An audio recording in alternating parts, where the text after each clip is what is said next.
Pemerintah Provinsi DKI Jakarta melalui Dinas Lingkungan Hidup terus melakukan kolaborasi dengan Badan Riset dan Inovasi Nasional untuk mengatasi temuan mikroplastik dalam air hujan di Jakarta. Keduanya terus memantau kualitas air hujan dan mengkaji dampak mikroplastik terhadap masyarakat.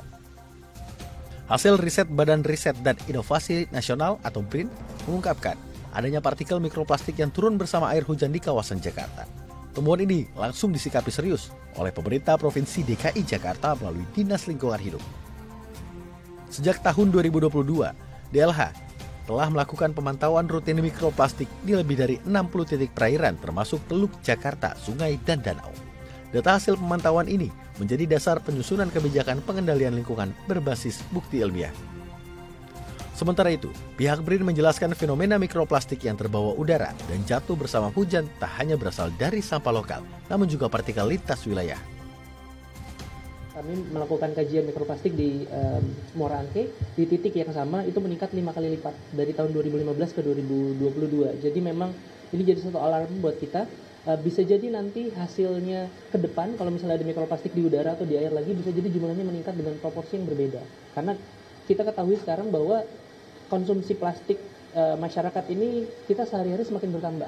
Kenapa? Karena kita butuh memang higienis dan lain-lain. Dan kita memang kami mendorong juga teman-teman di BRIN dan perguruan tinggi yang untuk plastik packagingnya itu diganti menjadi produk plastik yang betul-betul bio-based. Jadi memang berbasis natural gitu. Jadi supaya cepat hilang. Dan kemudian yang kedua, kami juga mendorong sebenarnya, kami juga masih melakukan penelitian bagaimana sih menghancurkan dalam tanda petik menggunakan mikroba. Tapi itu prosesnya masih panjang dan mudah-mudahan ke depan bisa ada jawabannya. Tak hanya Dinas Lingkungan Hidup DKI Jakarta, Badan Penanggulangan Bencana Daerah DKI juga menggunakan hasil riset BRIN sebagai dasar memperkuat kesiapsiagaan terhadap potensi ancaman lingkungan. Dalam upaya pencegahan pencemaran dari sumber darat, Pemprov DKI juga mendapat masukan dari sejumlah pihak untuk menerapkan sanksi sosial bagi masyarakat yang masih membakar sampah secara terbuka. Langkah ini dinilai penting untuk menekan kebiasaan yang selama ini menjadi sumber pelepasan partikel mikroplastik ke udara.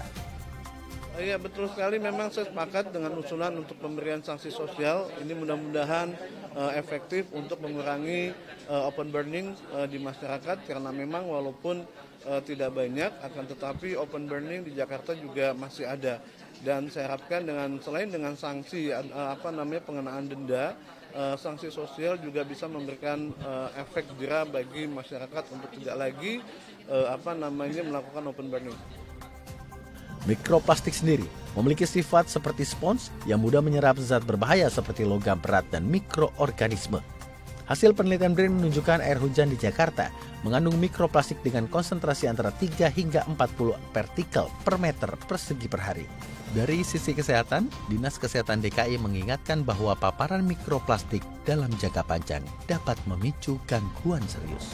Ketika mikroplastik ini masuk ke dalam saluran pernafasan, ini akan menimbulkan peradangan ya.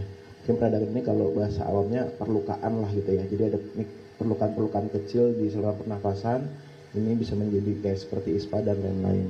Itu juga dengan kalau dia masuk melewati saluran pencernaan ya Pak, karena tidak hanya di udara tapi juga kadang ada di makanan, di minuman, masuk ke dalam tubuh kita juga akan menjadi peradangan di saluran pencernaan juga. Jadi efeknya memang tidak langsung gitu ya. Dia butuh waktu panjang, bisa bertahun-tahun dan puluhan tahun bahkan.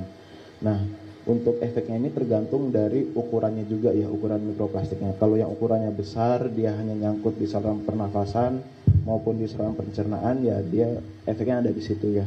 Peradangan bahkan bisa menyebabkan faktor risiko juga kalau dia kena mikroplastik, dia juga merokok, itu bisa berefek kepada gangguan pernafasan, gangguan paru-parunya seperti itu. Masyarakat diimbau untuk lebih rajin membersihkan lingkungan dan menjaga kebersihan rumah, mengingat mikroplastik juga banyak ditemukan dalam debu rumah tangga.